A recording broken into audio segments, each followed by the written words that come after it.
duo. The duo. The duo. Be all Yeah, in the video. I have a cat in the room. I let one out, but it's okay. So if I hear, ignore know it. that one episode that happened. You know, cats be trying to rub against your legs. So it was like all the time. I know you want to feel this. And I'm like, ew. Karina's sleep in the next He's room. like, ew, I'm married. Get away from me. Disgusting. Nasty. Your nasty head. Episode 94 of the Duo Sports and Stuff podcast. My name is Deonte. I'm joined by my ace, my guy, best man, my dude, Dane Beasley. Dane, how are you doing this morning? Pretty well. Pretty well, all things considered. When I say all things considered, I mean all things are going well. Pretty good, man. Pretty good. Pretty good. Here, man. Always good to hear if things are going well.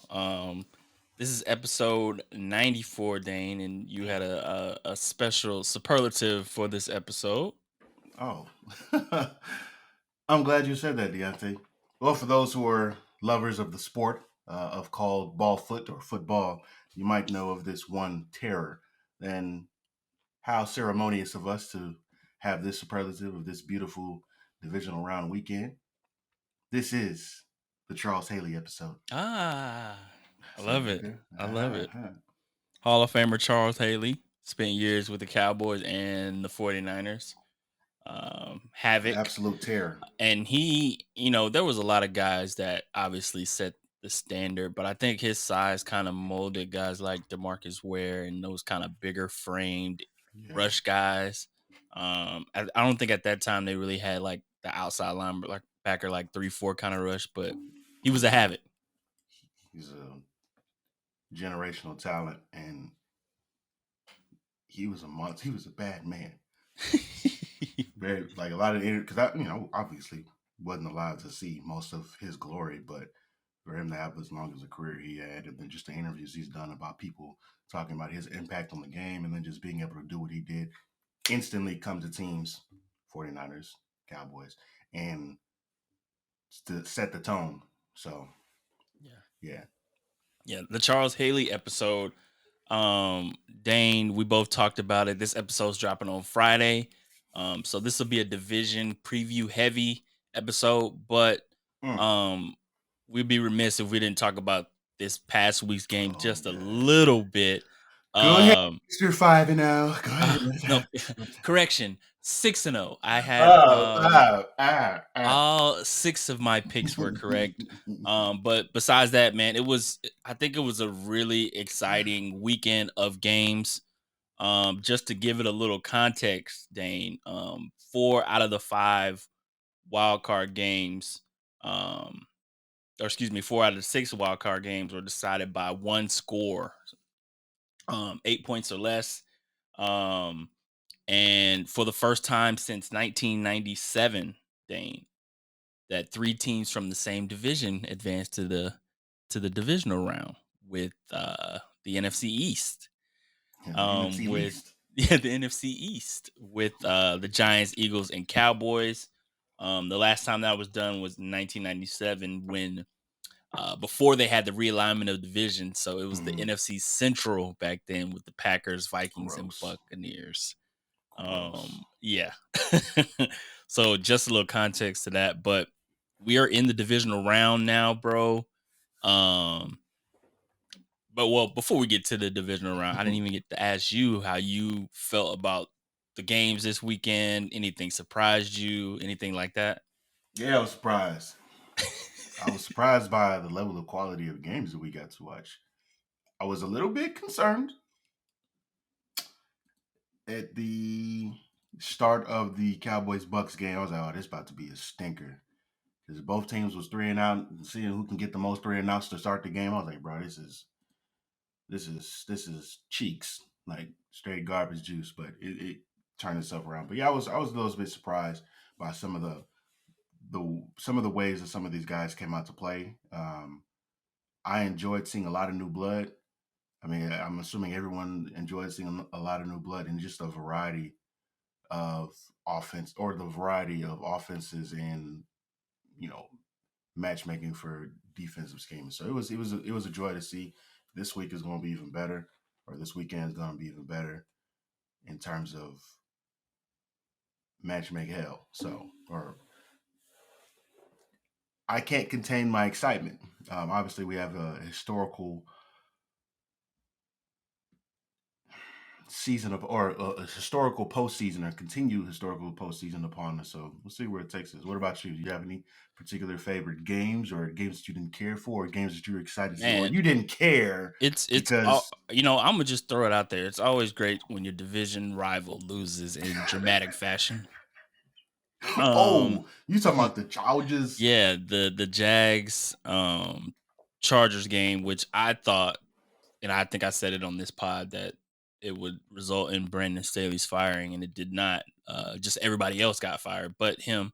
But by now that one of the largest comebacks in playoff history. I think it was third longest, and yeah, it's always great to see the Chargers lose. um, did not expect that first half from Trevor Lawrence. Honestly, the way he played was night and day, first half to second half. But he got it together. And yeah, he lands himself in the divisional round. And a little context, Dan, you spoke to the fact that there's a lot of new blood in the playoffs or excuse me, in the divisional round. And to speak to that a little bit, I'm gonna throw something at you. Okay. All 8 starting quarterbacks in the divisional round are under the age of 30. We always talk about how there's the not necessarily new breed of quarterbacks, but we went into this era post Manning, obviously, Roethlisberger, not Brady yet. Whenever he decided, but the era of those quarterbacks were past that, and so all quarterbacks are under the age of 30, and your boy Dak Prescott is the oldest quarterback remaining at the age of 29. And it's the second time all 8 divisional round quarterbacks have been under the age of 30 since the round began in 1970. And this also happened in 2004. So I think that's pretty cool to kind of see this next great crop of quarterbacks that we've talked about. Of course, we already know about Patrick Mahomes. He won a Super Bowl. Joe Burrow, obviously, Josh Allen, those kind of guys. So, yeah, new So they era. haven't won the Super Bowls, but they Yeah, are going to be perennial yeah, playoff chasers. So quote unquote elite quarterbacks. let's say that. Let's say that there. Let's be nice. Let's Yeah. be nice. Yes. I mean, you're not wrong. You know what? You make a valid point, and I was trying to realize, or when you decided you wanted to throw something at me, I thought you were going to say, what do they all have in common, or something like that. But one interesting thing that I noticed that they're all from different colleges too, so it's starting to come together. I'm not going to give the NFL credit as a whole in terms of it being $1 billion industry and still not knowing how to evaluate quarterbacks. I'm not going to go into that spill, but I will say, from a team building standpoint, at some point in time, when you look at all these different guys that come from all these different backgrounds, but they're all under the age of 30, it lets you know that the trend in terms of team building is trending upwards. Whether that's building around your franchise quarterback, or whether it's putting the right coaches around your team to ensure that your defense is going to be hell on earth for the other team. So one thing I've noticed about either one of those things that I referenced to is every single team either has one of those or both of them. So every single matchup you look at, they either have a dominant, well put together offense, or they have a very, very, very, very close knit scheme that caters to the strengths of the people on the defense, or the players on the defense. So some of them have both, and then on top of that, I'll sprinkle one more on there. Or you have an amazing play caller on either side of the ball, or sometimes both. Yeah. So yeah, like you mentioned, that great combination of coaches and players make a difference. Like, yeah, we saw night and day. He didn't play well in the first half with Trevor Lawrence, but obviously bro, Doug Peterson being head coach made a difference, right? Like, Trevor potential coach Lawrence of the was night year. and day from how he played last season. Yeah, But yeah, who was the coach from last year? Urban Schmeyer. Oh gosh, What a your joke. boy. Yeah, I know. Your boy. Yeah, I know, man. That dude is a joke. Man. Yeah. Can you believe that? We kind of never mind. Yeah, we've gotten into that already, but you mentioned, Dane, how I was 6-0 with my picks from last week. I'll have to rub that in one more time, but I As was if you looking at didn't the all let us games. know already. Multiple after every game. 3-0. 3-0. Oh no. I'm like, okay, man. Trying to get some prediction for my resume. I got you. Predictor, expert, analyst. Don't mess it up. Look, don't mess it up this week. Well, I was gonna preface this next part by saying there's no way I'm going undefeated this weekend because this divisional round, Dane, features 4 teams that are at least on a 5-game win streak. So we got a bunch of hot teams coming in. We got the Chiefs, Jags, Bengals, and Bills, who all are on the AFC side. So obviously 2 teams aren't going to advance. That's the first time it's happened in the divisional round. You don't know that. Featuring teams in one conference that are at least on 5-game winning streaks. But yeah, first game, Dane, on Saturday afternoon, 4:30 Eastern, those Jacksonville Jaguars travel to Arrowhead Stadium to take on the Kansas City Chiefs. This one, I will admit, I think is going to be tough for Trevor Lawrence. I thought you were going to say tough for Patrick. I was like, boy. No. I'm not that crazy. It's gonna be tough for sound like me making them crazy picks. for Trevor Lawrence to head into Arrowhead Stadium. It's the loudest stadium in the NFL. Haven't been in that environment before, in a playoff environment. Obviously, they're with young. The Broncos, of course, right? Huh? You said you've been in that playoff environment with the Broncos, of course, right? I said they haven't. Are you talking about? Okay, you're making a Bronco joke here. Oh no. Sorry, my bad. Yes, you are. Not Not the right time for this. I'm ignoring that. And the Kansas City really doesn't have like the greatest defense in the world, but it seems like every time in the playoffs they put Patrick Mahomes in the position to win the game, whether they make a late sack, a late defensive play, and then Patrick Mahomes in the playoffs, you can usually bet on in these kind of games at home when they're favored.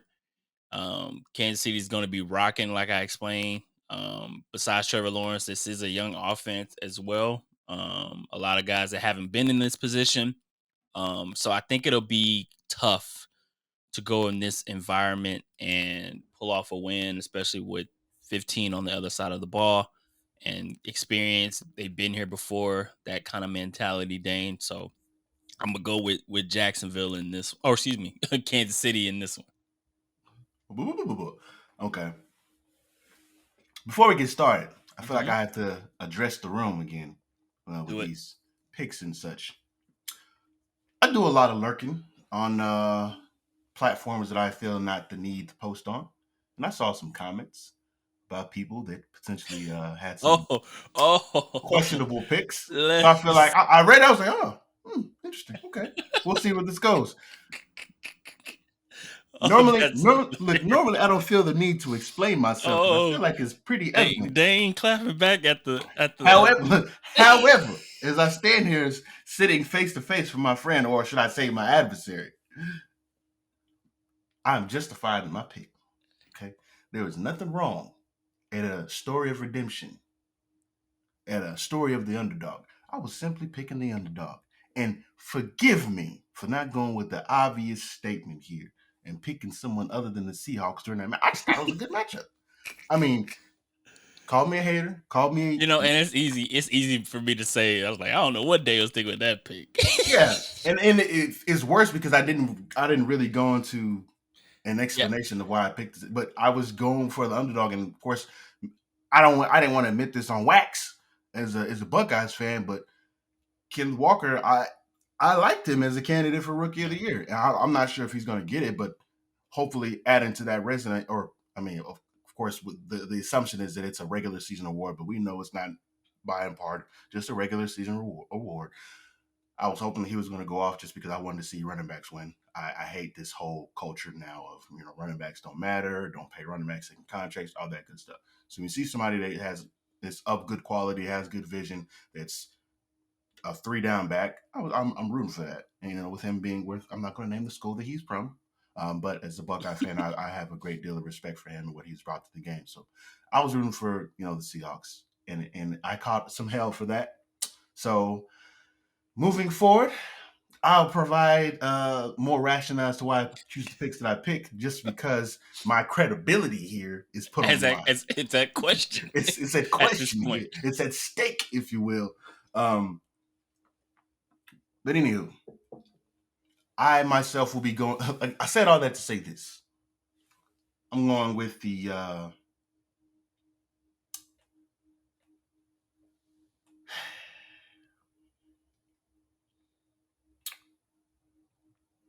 I'm going with the Chiefs here.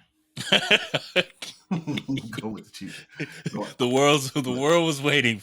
Yeah, the world was waiting. Look, I'm going with the Chiefs. It was a very easy decision to make. I was just having a little bit of flashbacks from that first half by Trevor Lawrence and that. But it's, I know we said we weren't going to talk about last week, but seeing them rally around him and the words of affirmation and the confidence they had in him, like, hey, we got your back, was very refreshing to see, just because as competitors, we know how it is, and there's one person on the team that is constantly messing up. As, former high school athletes, the one person on the team just mucking it all up, and everybody's like, everybody want to say it, but nobody's gonna say it. And then, yeah. But same, like you see. Go ahead. Oh, shout out to the Chargers, of course, for making that all possible. Yeah, Buddy should have been fired. I was gonna say, did you see the clip when you was talking about picking up the teammates and stuff of CeeDee Lamb? Oh yeah. I'm gonna get to that. Okay, we're gonna get to that. Oh yeah. And to close out the Jags Chiefs section, another nugget, Dane, that could add some intrigue. Doug Peterson as a head coach is 5-1 straight up as an underdog in the playoffs, which is the best record for a head coach, playoff record wise, since 1966. He's right behind Tom Flores, who was perfect 5-0 as an underdog in the playoffs. Doug Peterson sits at 5-1. I don't know, obviously X's and O's wise, that doesn't give them advantage, but he's a Super Bowl winning head coach. So that is literally the only experience they have on that side as far as being in this situation. So maybe that gives them an edge, but all that to say, looking like the Chiefs. So here you are rooting for a division rival. Who would have thought? It's a difference between rooting for and predicting who you think is going to win the game. My.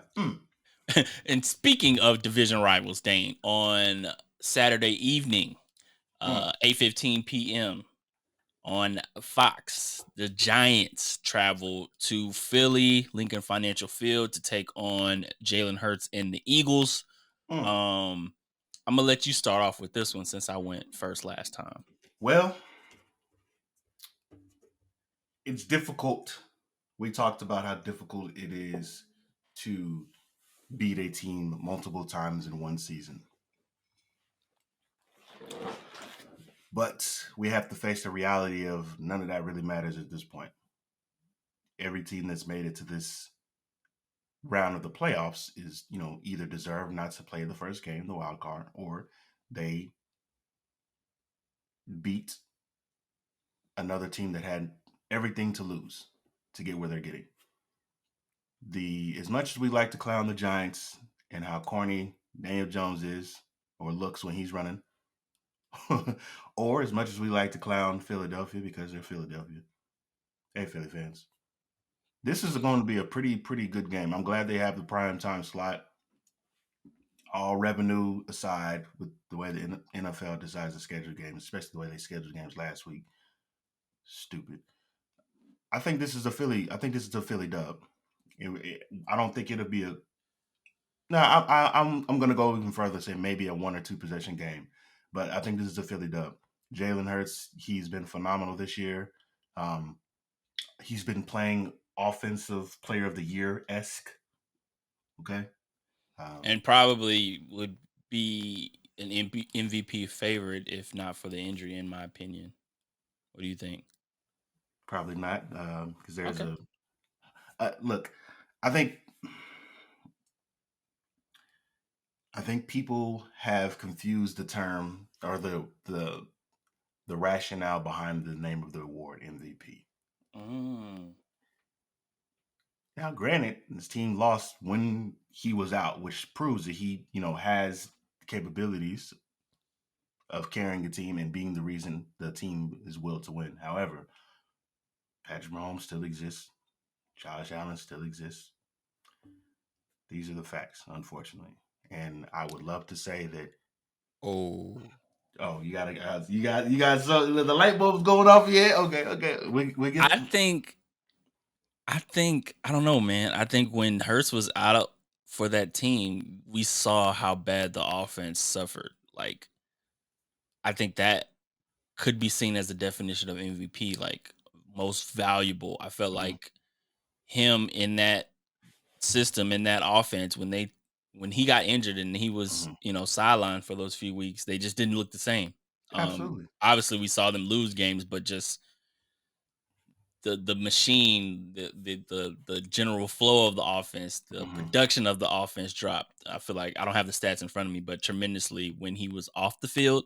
Hmm. So that would be my argument for him getting an MVP vote or even, winning the award just because the term valuable, um, how valuable his or invaluable when he was off the field, Hmm. so to speak. But Yeah, yeah, I can I can see that, and I think I'm glad I'm not one of those individuals that has to make an account for those type of votes. But the people that have to vote for that, they have a very tough job ahead of them. Of course, yeah, there are tougher jobs in the world, but having to determine and quantify why you believe one, because it's, I mean, let's just be real, it's a quarterback award. Ain't gonna be no non-quarterbacks win that award for a very long time. But for you to decide, like I'm assuming, if I'm guessing, man, I'd say it's probably between he and Patrick Mahomes. But when you have to yeah. quantify and decide if either one of these players were not on the team, who has the better opportunity for success? And Hmm. whoever that is, the other person deserves the award. And so for me, it's very easy. Yeah, you take yeah. You take Patrick Mahomes away from that Chiefs team. And That's a great yeah, argument. so, and that's the only argument I can go with because We're both we kind of have, saying the same thing essentially. yeah, Yeah, absolutely. yeah. But it's going to be a toss up, and much like what happened last time, there was an Eagles quarterback at the helm of an MVP conversation who missed a few games, lost some steam because of those games, or because a backup stepped in and ended up winning Super Bowl for them. This conversation for another day. It's difficult to say, but I'm glad for. I'm happy for either one of them, whoever wins. Just because of the nature of this game, we know how difficult it is, especially for black quarterbacks. But Yeah. um, I don't know. I think it's Patrick Mahomes award, but we'll see. I mean, I know they say it's not a postseason award, but we'll Hmm. see however it pans out in the playoffs. All that to say, but you picked the Eagles. All that to say is I picked the Giants. No, okay, I got the Eagles. I got the Eagles taking this one away. This division rematchup, Yeah, for the third time. So we'll see where yeah, that goes. What about you? E2? yeah. I think so, but even more so, I think it's kind of cool. Like you and I were born in '91, Dane, and we started watching football at a young age. But growing up, my dad, was a Cowboy fan. He's still a Cowboy fan, and the teams that were in the playoffs when I was growing up were these teams right here, like the Final Four as far as the NFC is concerned, like the Cowboys, the Niners, the Eagles, the Giants. Like those are the teams in the NFC that were seen as the best teams around. And so to see those four teams on the NFC side once again, it's kind of like a throwback nostalgia kind of thing. Not for me, but I feel like for all the people who grew up around this time. I saw somebody had posted on Twitter. I don't know if you Mm-hmm. saw it, Dane, but like the NFC Championship preview that Fox did in 1992 when the Mm-hmm. Cowboys played the Niners, and it was just like a whole big throwback of Yeah, like man. just Fox broadcasts in general with John Madden and Pat Summerall and stuff. So Ooh. I think it's pretty cool that, those 4 teams are in the divisional round. They've combined to win 15 Super Bowls, which is pretty cool. But yeah, I think, that was just a nostalgia trip for me. But as far as this game, man, we saw this is a rematch of week 18. Uh, the Eagles won it pretty close. They had to win it to basically secure the 1 seed. Yeah. Giants, had already, secured their spot. Yeah, man. It was So yeah, they played the backups, but it was still backups. They close played to the backups backwards. What you talking about? it was still close throughout the game. Which I don't know if it's a testament of and I'm gonna get to the other point too, but Ooh, Brian Daboll is probably coach of the year. I him and think Doug Peterson. what he's done with the Giants and that offense and reviving Daniel Jones when a lot of people said he was done and He still look needed to good. go to a new team. They calling him Vanilla Vic. I won't go that far, Hell but no. yep, I knew I was gonna get that reaction out of you. I mean, it's a dope nickname. I won't go into that, Um, but he like the same. I won't say the same way, but he was Brian Daboll was the offense coordinator for the Bills last season, and people didn't know. And we saw Josh Allen, and we seen it this year, like him continue to use plays or make plays on his feet. And we've seen that a lot this year with Daniel Jones. Saquon is being used in a way that there aren't many, should I say, a heavy load for Saquon. Like you see him in the backfield, you see him in the slot. Like he seems like he's revived since coming off that injury not too long ago. And then on the Eagles side of the ball, um, the health of Jalen Hurts is really important. Of course, he came back in week 18, but mhm. how healthy is he? I think that'll be a deciding factor in this game. But Yeah. I yeah, I To think your to your point, they did play the third stringers though, man. So and yeah. again, we talked about this last episode. hmm It's very difficult to beat a team 3 times in one And, season. and to that point, we know the Niners pulled it off and end up winning by like 20 something points, but it was close all the way up until halfway through the third, fourth quarter, right? Like Seahawks had the lead going into halftime Mhm. and in the third quarter, but the Niners just turned it on. They were too much. But yeah, that's tough to beat a team 3 times, division rival. We saw it in the wild card weekend. With the other games that like the Dolphins Bills game, Mhm. without their starting or their top 2 quarterbacks, playing the Bills until the last. It's something about the divisional rivalries that always bring out close games. So I got this one really close, but I got Jalen Hurts and the Eagles pulling it out. The Eagles are my Super Bowl pick, Dane. So I Oh, gotta Mr. roll Six with and them. O speaks. Yeah, Okay. yeah, I gotta roll with them. Okay. And then on Sunday, Dane, the 3 p.m. game. This game, I'm glad we're getting this game again. Bengals, Bills. We talked about it last episode. Shouldn't The that be a whole sports primetime world. game? Yeah, there was an argument about that. Why is it not a Monday night game? I wonder why that is. I know where that's coming from. Yeah. I know that's coming from. Don't make We no got damn sense. Bengals at Bills, which is a rematch. Well, it's not even a rematch because the previous Bengals Bills game was considered a no contest. Everybody Right. knows the situation with DeMar Hamlin. Um, but Bengals Bills, this was probably going to be the toughest one for me to kind of. I don't know at this point as I'm talking, but I'm gonna talk through it and give myself a winner. Actually, I lied. The Bengals are my Super Bowl pick.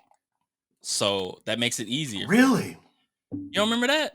No, it Oh, was all right. Bengals, Bills. Bengals, I think these are the top. I think this is the best quarterback matchup that we have with Joe Burrow and Josh Allen. Last week we saw the roller coaster of Josh Allen, so to speak. He'll make a great play, throw a pick, make 5 great plays, throw like the It seems like the Bills offense is always trying to do the touchdown play, or at least Josh Allen always thinking He's touchdown in always his going for the mind. home run. Like You want to check like down? That's not the quarterback you want to yeah. watch. Like when you play people on Madden, like he's Yeah. like chunking the ball deep every play. First play of the Um game, 80-yard bomb. yeah. And I think the Bengals will be really aggressive on defense. I think last week they blitzed the most out of any team in the wild card round. And the Dolphins did the same as well, but like pressuring Josh Allen, so to speak. This is going to be a good game. It's going to come down to, I think it'll come down to whoever has the ball last. Maybe even test those new playoff overtime rules, Dane. But I'm gonna go with Joe Burrow and the Bengals in the end. I believe they won 8 or 9 straight games coming into the playoffs. So I think they'll continue that streak. I think Joe Burrow and Jamar Chase and T. Higgins has played tremendous. Boyd, I think those weapons will be too much for Buffalo, especially not having Von Miller to press. I know they haven't had Von Miller for a few weeks, but they haven't really been getting to the quarterback post his injury. So I got the Bengals. Try to throw a Broncos reference in there, huh? I see I what you did did there. not, bro. But yeah, you're right. They have won 8 of their last 9 games. Thank you. Regular season games, 9 of their last 10 games, period. Of course, the one game not accounted for is the canceled game with the Yeah. Bills. So for this very reason, I'm going to go with the Bengals. I've seen the way that they've played with that chip on their shoulder type of deal, feeling shafted because of the unfortunate series of events that took place during the Bills game and the way that the playoffs were reshuffled, I guess you could say. They feel shafted, or I can't speak for them personally, but the way that some of the fans have spoken in light of the events that took place on January 2nd, Yeah. a lot of the fans feel that things were handled in such an unfair way, or where the NFL was coloring outside of the lines in this instance. So I think the Bills are going to go.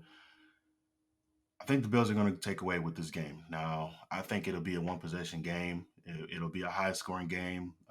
Both teams are not, most known for their defenses, or not um, anchored by their defenses. So I think this is going to be an offensive shootout. We have two, I can't say up and coming quarterbacks because I feel like they're already here, but Right. more so for a Super Bowl experienced Joe Burrow and a perennial Hall of Fame crowned quarterback like Josh Allen. I'm sorry. My bad, Bills fans. I know y'all out here ready to get to the Super Bowl again and lose again. But hear me out. That offense is dangerous. Uh, the weapons they have and the mismatches they're going to create for the Bills defense, I think, is going to far outweigh any of the um, efficiency that we see, or efficiencies that we're aware of from the Bills offense. Now the Bills offense is still great to their own respect, but I don't think that they're capable of going score for score with the Bengals. So I'm going Bengals here. Yeah. And not just because you picked the Bills. I picked the Bengals. Bengals. No, I think to your point, bro. This will be a close one. I think this will probably be the best game if I predict a game, which like entertainment wise, obviously with the top two, not top two, but one of the top quarterbacks. With both Joe Burrow and Josh Allen. But I got the Bengals as well, bro. And then seems like the NFL is loving them some Cowboys, Dane. What do you think? I have an issue with that. Like, clearly the most anticipated game for everybody is the Bengals and the Bills game.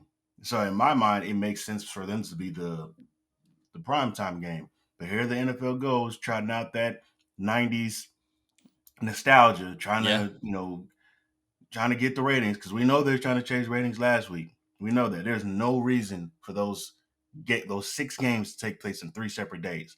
No freaking reason at all. Yeah.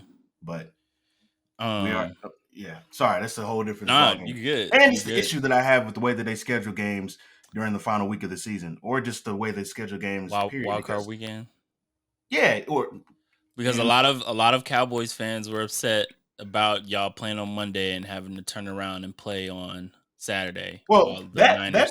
that part, it really didn't bother me. It was just the fact of why have two games play on one day of the weekend, and then 3 games played on another day of the week, and then have a And Monday then night one game. game. That's so stupid. That doesn't make any sense, and that lets you know that it isn't about the league. Isn't about parity. The league is about making money. Yeah, exactly. That's exactly what it is.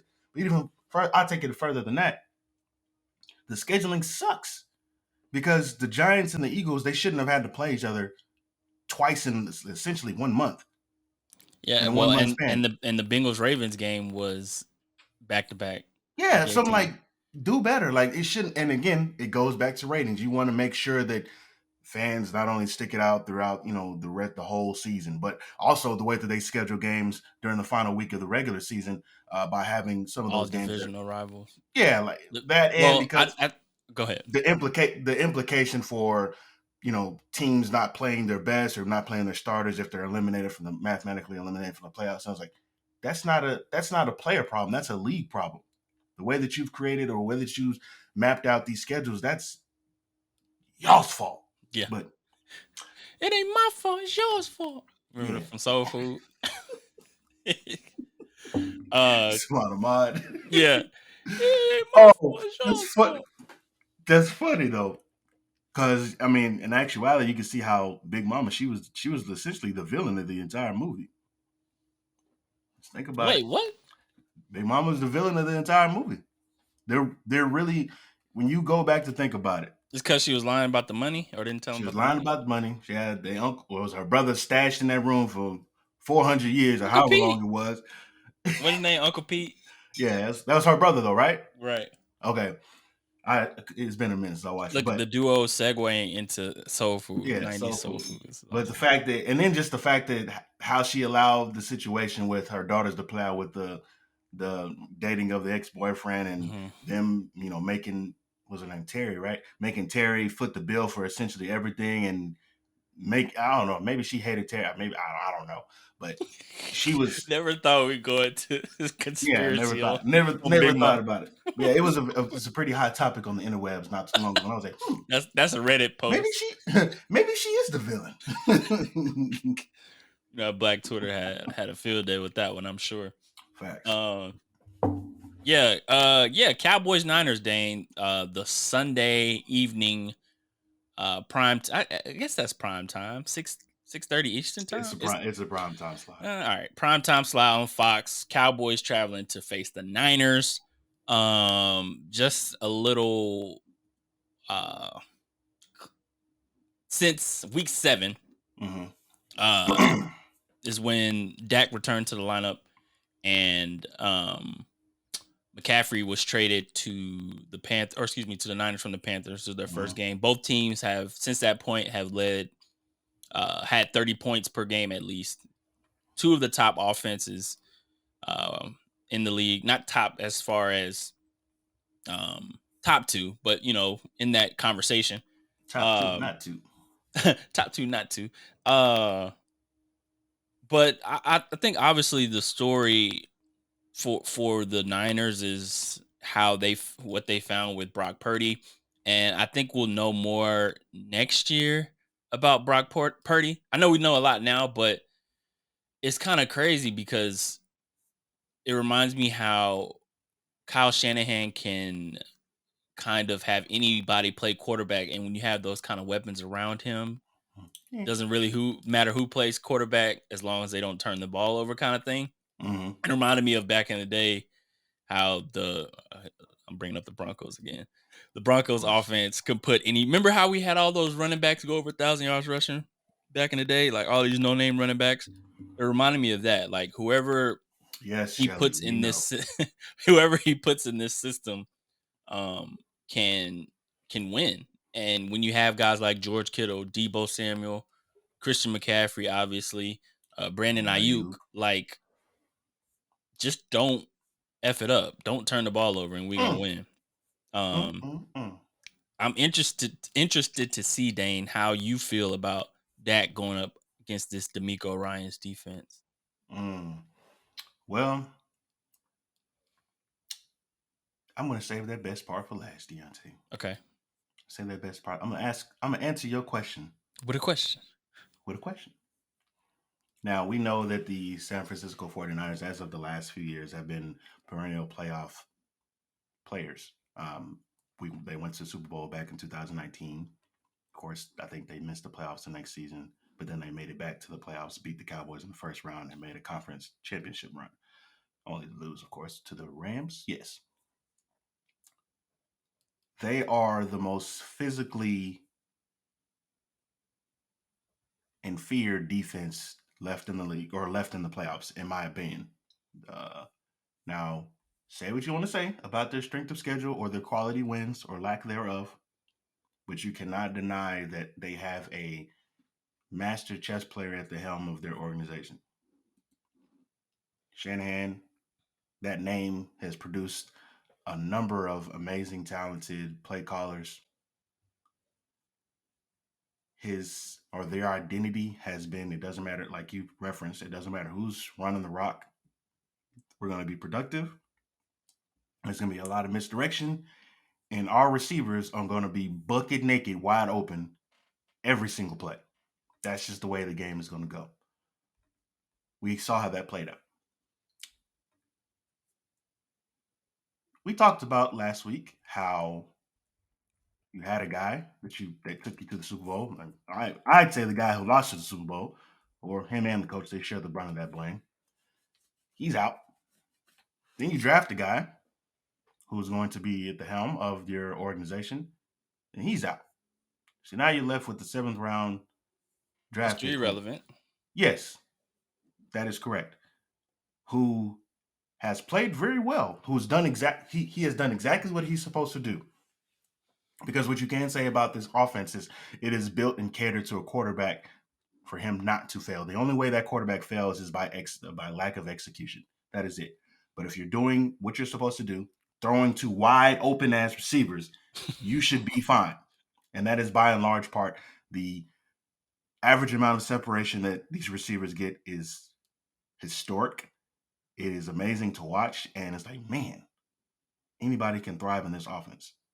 They're going to have a problem later on. They're not going to have a problem right now, but later on, trying to pay all these guys, there's going to be an issue because every single last one of these guys, for the most part, by and large, on the defense or on the front seven, as well as in the offensive play room or the offensive side of the ball, are going to demand big contract and big money if they haven't already.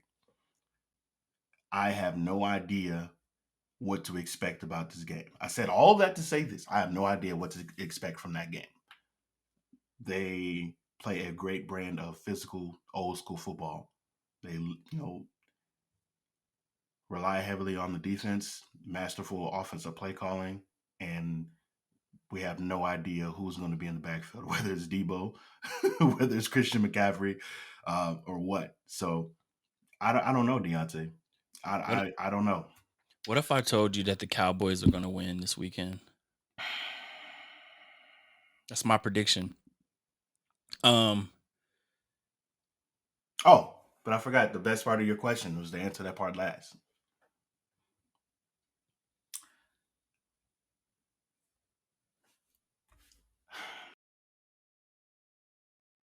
All right. Sometimes he plays well.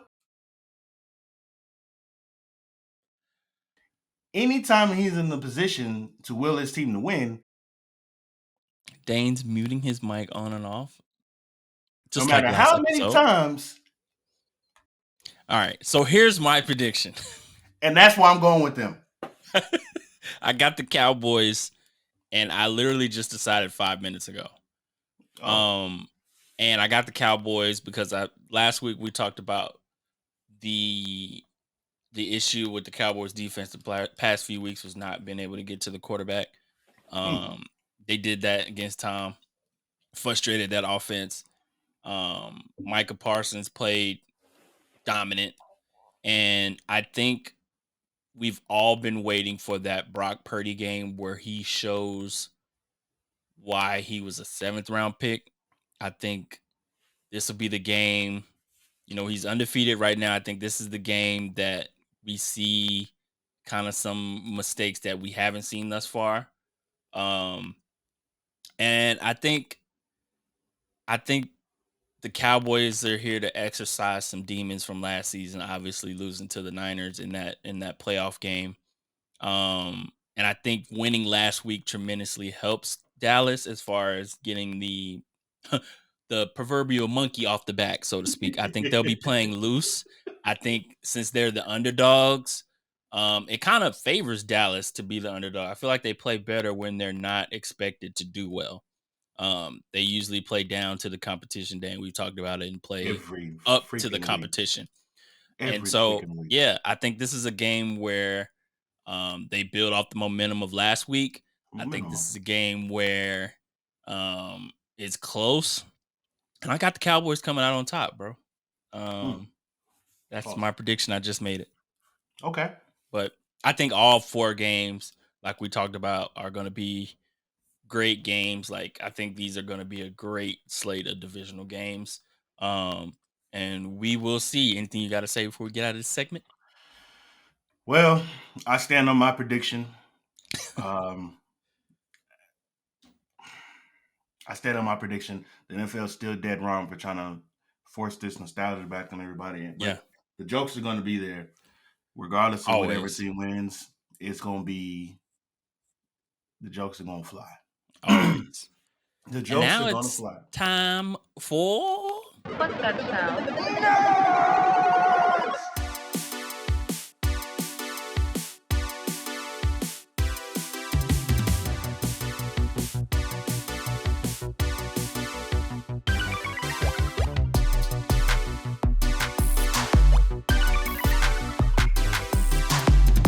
Nerdy news segment brought to you by... Shout out to Keith. Okay, in the nerdy news segment, taking the social media world and entertainment world by storm, HBO debuted The Last of Us, Dane, based off the 2013 video game on PlayStation. Series debuted on Sunday, and to give a little synopsis for those who are unfamiliar with the game, spoiler alert. Spoiler alert if you decide to play the game. Yeah, so The Last of Us, this is like the show description straight from HBO.com. The Last of Us takes place 20 years after modern civilization has been destroyed. Joel, a hardened survivor, is hired to smuggle Ellie, a 14-year-old girl, out of an oppressive quarantine zone. What starts as a small job soon becomes a brutal, heartbreaking journey as they both must traverse the U.S. and depend on each other for survival. Man, I want to say first, bro, like already after the first episode, and it felt like playing the video or watching the video game, like the adaptation. Have you played the video game? I can't. Yeah, that was the first. I was late to the party, but Okay. I was also late to come into PS or Sony, whatever. When I got the PS4, that was the first game that I had. So I played because it was recommended by you and a few other people that were on the Sony train at the time. Okay. Back in the day, I couldn't remember if you had or not. Yeah, it was the only 2 games I had it for a very long time because of space. Was Grand Theft Auto and Last of Us, but I was able to say that I successfully played and beat that when the PS4 dropped. So yeah, I got to. Okay. Yeah. Yeah. Solid game. Good. Just to start off, like it felt like those first couple of scenes, and even throughout the entire episode, it felt like I was watching what I played some years ago. Like scene for scene, shot for shot, bar for bar. It felt like close to what. Where have I seen this from? And along with that, like the cast is, perfectly cast. Excuse me. Pedro Pascal, who's also should I point out making bank with the Mandalorian as well. Have you watched that before? When you ever talking about it? Why are you talking about old stuff? Go keep on. Cause how you gonna say making that money and he's good in this and good in that? You I didn't didn't even say. watch. I said bank. That's I what. did. I said. So the implication. Let me break this down for you, brother. The implication is that you believe that something is such of good product that it would yield what, Deonte? It would yield viewers, maybe revenue. So how would you know? How would you know the quality of the show or that it's making bank, as you put it? I trust the people I follow. Okay. My sources. I Hashtag got sources. I got you. Y'all hear this? This is a podcast of Hashtag sports and sources. stuff. And this guy hasn't even watched the stuff part of it that he's talking about. Okay, Proceed. this stuff I did Proceed, watch. brother. Hypocrite. With Pedro and Bella Ramsey, who played in... She's the Mormont. Game of Thrones. Yeah, she's Lady Mormont. Thank you. I almost got confused with House of the Dragon because I don't know, they got mixed in my head. But yeah, she's from Game of Thrones. Plays Ellie. But you know, just through the first episode, it felt like I mentioned, I was playing the game again, but just watching it and my alarm just went off. But saying, "Wake up, fool!" I know, basically. Yeah, Dane and I are recording about a show you never watched before. Super early. What you think of the first episode, bro? Man, they sure do know how to make the hair on the back of your neck stand up. Like, and there was one scene that I was like, yeah, this is, and I said this show is going to be great off the strength of this one scene. Spoiler alert. When Dandy Dutton, because that's literally what she looked like, because that's her daughter. Dandy Dutton, she was in the neighbor's house, and when she was, I guess she was looking at the movie situation case, and they showed the old lady behind her in the wheelchair, and she was, doing the whole, Michael Jackson from Thriller thing. She was doing all that, and I thought for a second she was like going to do something crazy, like stand up and like walk, but that was just enough. Like that was the right number of the right amount of seasoning they put on that was perfect, because it alluded to, because if you never watched the trailer, you don't know about the game, you have no idea what the show is going to be about. Now, of course, the opening scene where they talked about this contagion of sorts, or the possibility of a contagion of sorts, maybe you had an idea. But if you don't know, if you're living under a rock, you had no idea what this show is going to be about when you watched it. So you have no idea why this lady is tweaking in the background. But to people who've played the game or have watched the trailer or know that what this might be about, you're like, oh, she about to attack. So yeah, my bad. That was my first glimpse of, okay, this is going to be dope. That one small piece of detail was an amazing foreshadowing of the events to come. And can you imagine that, bro? Being asleep on your couch and waking up like you being with your family. The whole world's changed. Well, not only that, but just, I don't know if you've been in this situation, and maybe I'm speaking from trauma myself, but laying on the couch or watching TV on the couch, fall asleep, wake up, and nobody's at the house. Oh, this happened to me before. We were on the couch watching TV. I was maybe first or second grade, on the couch watching TV, and I fell asleep, and I woke up, and nobody was home. Everybody left. My mom and my sisters, they were gone. They went to McDonald's to get some ice cream, and as I was like panicking, trying to figure out where everybody was at, they pulled up. Now, see the lights come up in the window. I was like, okay, they're coming back. And of course, they didn't bring me back nothing. But that's the story for this. Anyways, the level of fear,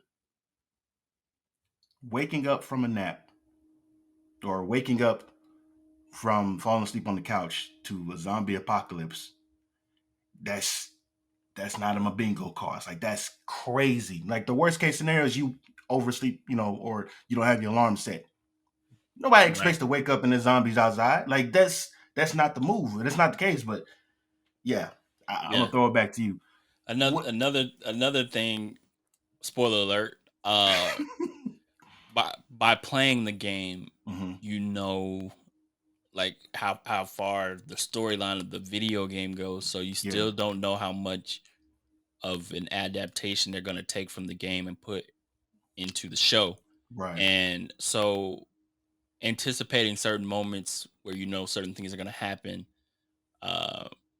whether it's sad, scary, those emotions still come out because you've experienced that through the video game, and knowing that is kind of different because like you're like thinking, okay, or like, okay, similar to people that have watched Game of Thrones, because Game of Thrones, is a book first, and how things go in the book. But all right, Really?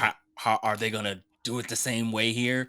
Or Okay. you know what I'm saying? Is this person gonna do this here? Like those, not without spoiling it too much, those emotions still come out in a certain way as if you were playing the game again, or at least for me.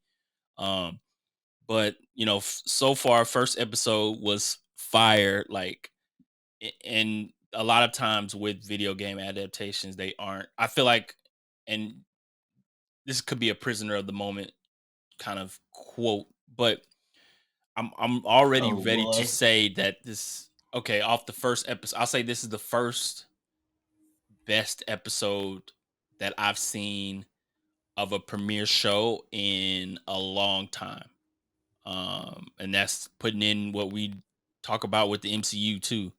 I think HBO did a really good job of putting this piece together to kind of set off as a jumping point. Not to get too spoilery here, but if you haven't watched The Last of Us yet, do that if you're into. I know a lot of people aren't into.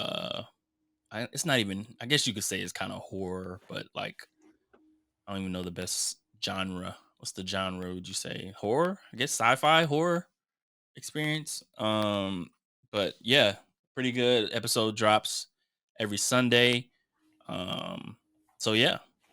I might have missed like the last 10 seconds. There's an Amber Alert that popped on my phone, so my AirPods are automatically connected to my phone. So I was seeing you do a lot,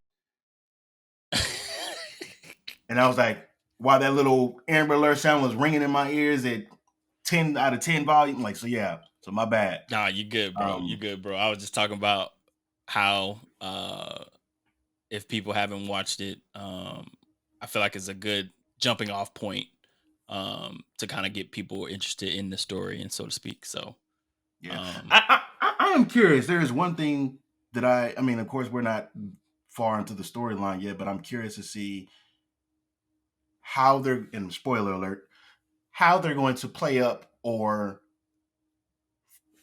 flesh out Ellie's immunity, if that's still a theme in this show, because that was by and large a big part of the game. Her well, immunity. they did bring it up in this episode. Well, yeah, the fact she got bit. Just flesh it out, yeah. Right, and just the whole not escaping from it, but you remember having to wear like a gas mask during the game because of the spores and all that. Like, I'm curious if that's going to be a part of the show, because I haven't seen it yet. But then again, they haven't been outside the quarantine zone is what they call it. They haven't been outside the quarantine zone until this episode. Right. But last thing I'll say about this, I'll let you take it back away.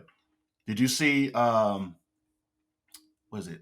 It's a clicker, right? The clicker. Did you see the clicker at the very end of the episode on top of the building on the left-hand side? I think I missed it. So when they were walking through the city, like when they were just starting to walk through the city together, when they showed the big when they skyscraper or whatever, the pan away from the skyscraper, there's a clicker on top of the roof on the left-hand side. Rewatch the scene. And I was like, oh, is that a? I thought it was one of those situations where like one of the I don't know, editing team people in the background that hold the little boom the situation. I was like, oh wait, they forgot to edit that part out, and come to realize he was like doing all the screaming and stuff. Yeah, and I was like, oh, that's kind of cool. Like, it's a foreshadowing. It's telling us, the show is telling us as it ends, look at the bigger picture. The bigger picture. So yeah, I'm curious to see how that's going to play out. But I mean, I thought it was pretty good for a video game adaptation. This is what I would say. This has been very well. This has been great, because we have seen a lot of stinkers, a lot of video game adaptations that did not go well. Right. Did not go well. But we'll see. We'll see where it goes. Yep. Go ahead and check out episode 1 on Sunday. Now, and then episode 2 drops on Sunday. Cool. Before we get out of here, Dane, we have another segment that we're bringing back, and it is What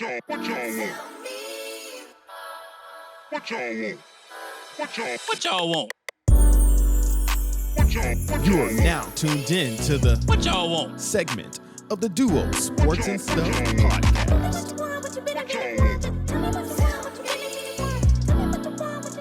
The What Y'all Want segment. People leaving voice messages. We actually have just one today, but if you're listening to this episode and if you want to add a voice message for us to talk about something next time, go ahead and follow us on Twitter and we'll drop that link for you whenever we decide to do that. But Dane, we did get a voice message and here it is. Hi guys, this is your associate producer, Hi Keith, aka shout out to Keith. And the question that I would like to know is, what are your top 5 Marvel/DC video games? There's a lot to choose from. Choose wisely. Oh, shout out to Keith, bro. Dane, I did hear this voice message for you, so I got a little list. So I'll start first while you think. All right. Oh, that's a good one. Shout out to Keith. Top 5. I won't put it in a particular order, but the two that jump off to me off the page, off rip, the 2 Spider-Man games that came out recently for PlayStation, Spider-Man and then Spider-Man Miles Morales. Storylines both connect and in depth, bring everything we talked about with The Last of Us previously and adapt it to, you know, the video game aspect of it. But I think the storyline for sure was great, especially in that first Spider-Man movie. So those are 2. I'm picking the Spider-Man one and then the Spider-Man Miles Morales. Okay. The next one is the Arkham Knight. I think it's Arkham Knight. The Batman Arkham Knight one, the latest one that came out from Rocksteady, I believe. To go along with that, it was those open world games that bring not only Gotham to life, but the environment. I'm always a sucker for storylines because I feel like that's what brings in kind of the overall experience for me as a player of the game. And I think that storyline and gameplay combat was really well done. And then I'm trying to think top 5 Marvel. Don't think too hard. You thinking too hard. Do you have any off the top while I think of the last 2? Absolutely. I have a few that come to mind. So in no particular, and this is a great ass question because it gets you thinking and it makes you pull from the nostalgia strings and membranes that exist in your mind. Off top, Ultimate Marvel vs. Capcom 3, I believe, back on the 360, if I remember correctly. Amazing game with plenty of, you know, your favorite comic book characters in the best ways that you can view them kicking each other's behinds, but it's sheer nostalgia and fan service.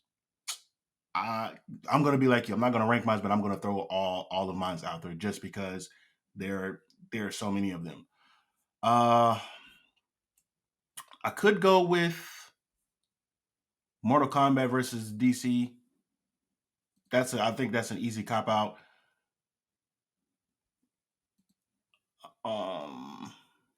Another great one. Another great one.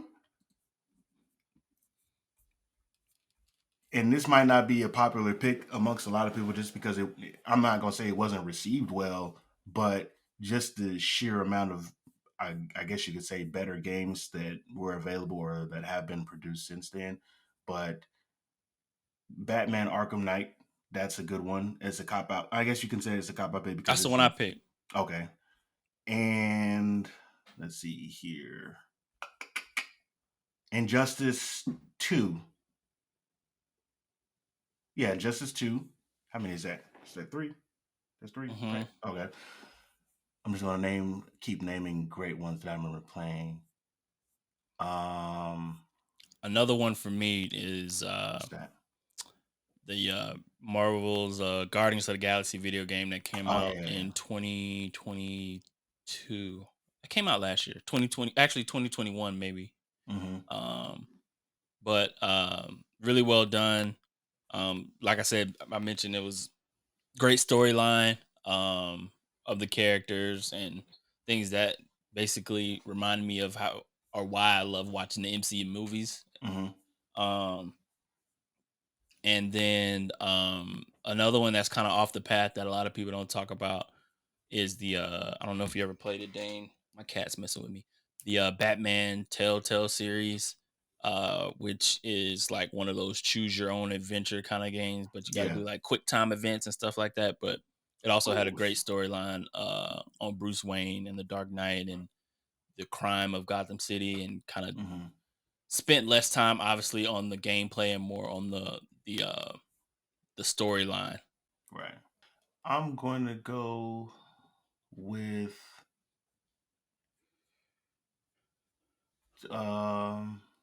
DC Universe Online. Did you play that? Yes, I did. Okay. my hero name was Baylor Guy. He's so trash. That was one of the that was one of those older games. One of those older games, but still just as serves a purpose, because we all want to be superheroes, and nothing more than one of these superheroes create your own superhero. Yeah. So that was pretty decent, especially for the time in which it was released. And I think one of the last slots, or one of the last picks, I think that's 4. I'll probably go with either Spider-Man or the Miles Morales Spider-Man. Doesn't matter. Both of them were crack. Both of them were really good. So nice. That was a very difficult question. Great question. To narrow down, like, and I think that's 5. Yeah, I think you picked 5. But great question to our associate producer of the show, Keith. Appreciate you, bro. Dane, episode 94, bro. Anything you want to say before we get out of here? No. I just want to say that I stand on my prediction. And a really amazing game, but I'm not going to leave. That's just the way it's going to play out. I got you. Yeah. Episode I hope you understand where I'm coming from. Of the duo. Thank you for rocking with us. Dane, what do the people say on YouTube? Hey, man, don't forget to hit that follow, like, and subscribe, man. And that's where they give you a 10-hour video, but they only give you like 13 seconds of content at the very end. But we ain't going to short you like that. We ain't going to hold you. We're going to give you, sometimes you're going to get an hour from us. Sometimes you're going to get 2 hours from us. But guess what? You're going to get exclusive content every single second. And you're going to get the lovely melodies by our very, very talented, our very, very, very, very, very productive. I see what I did there. Hey. Productive. I'm just going to say our producer there. So shout out to Keith one time for the one time. Appreciate you. Yeah, you're going to get plenty of content from us, and we ain't going to shortchange it. But sir. Hit that follow, like, and subscribe. Yep, all those things. You can follow us on Twitter, Instagram, the TikTok of the duo page as well. But we'll catch you guys on the next episode. Deonte, Dane, duo. We out. Appreciate you. The duo.